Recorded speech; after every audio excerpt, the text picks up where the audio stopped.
June 22nd, 1788. The call for a Bill of Rights is far more faithful. Echoing down the years, it was amplified in the nation's first bill. To begin our program, we're honored by the issuance of a stamp. Williamsburg's old postmaster, Gary Coleman.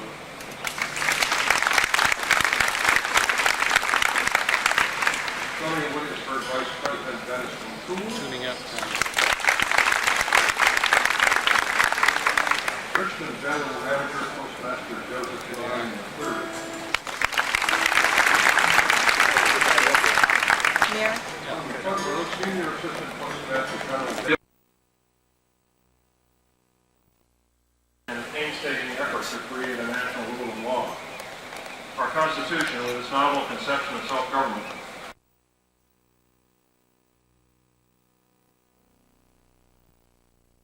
canvas and spring.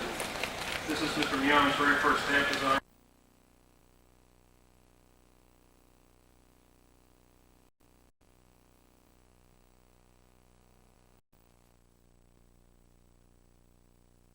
Particularly since many of you here, there are so many diverse points of view expressed by your presence.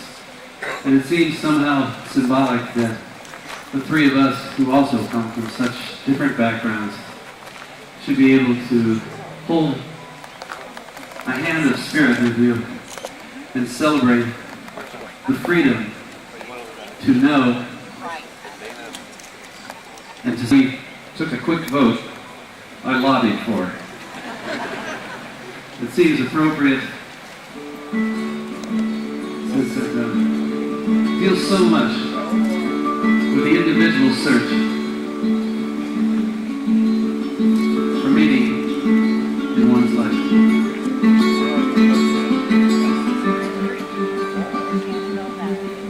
Sunday morning, very bright, I read your book by colored light.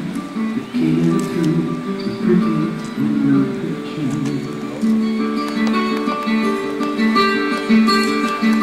I visited some houses where they said that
such a genteel group for people who work.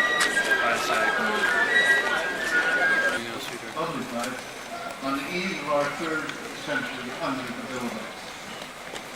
The Williamsburg Charter declared that religious liberty is a precious, fundamental, and inalienable right for citizens of all faiths or none.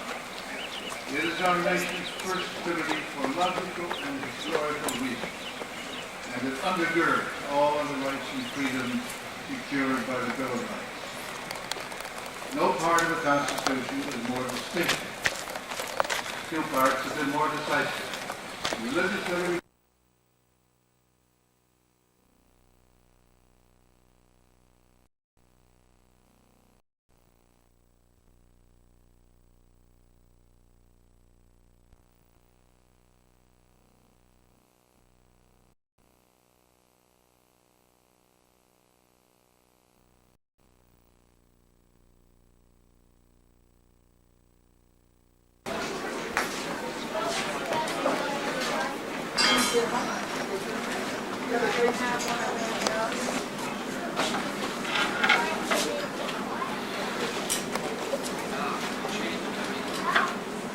Sorry.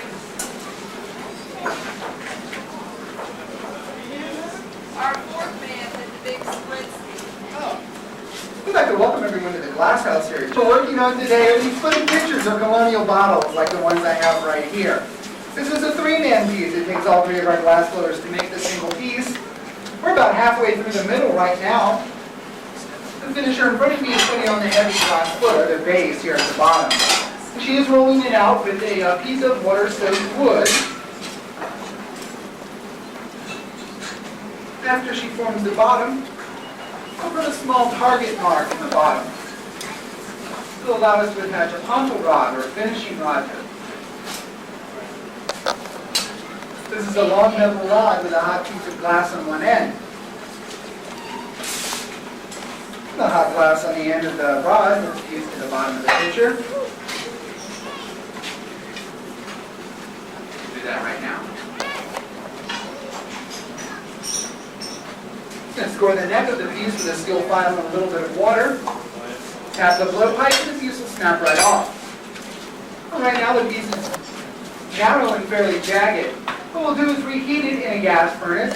380 years ago, our predecessors would have burned wood. Would have burned enough wood in one day to build a 3-room house. That's about 300 trees a day for 14 to 21 days. Take the piece out of the furnace now, sit down at the bench.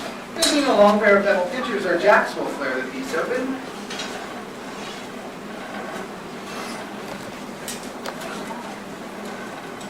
Pull up on one side to create the spout.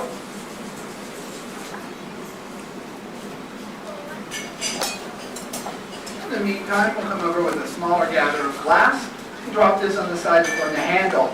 Right now the glass is so soft and flexible that after it's dropped on, we can cut it with a pair of iron shears. We'll fold and stretch the handle into shape, attach the end of the base there. To round out the inside of the piece, we'll use a small piece of tubing. First we're going to put on a thumb stop.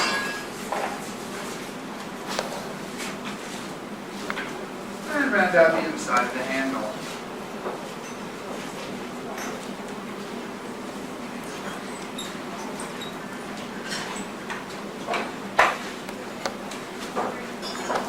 We'll break the completed piece off the end of the rod.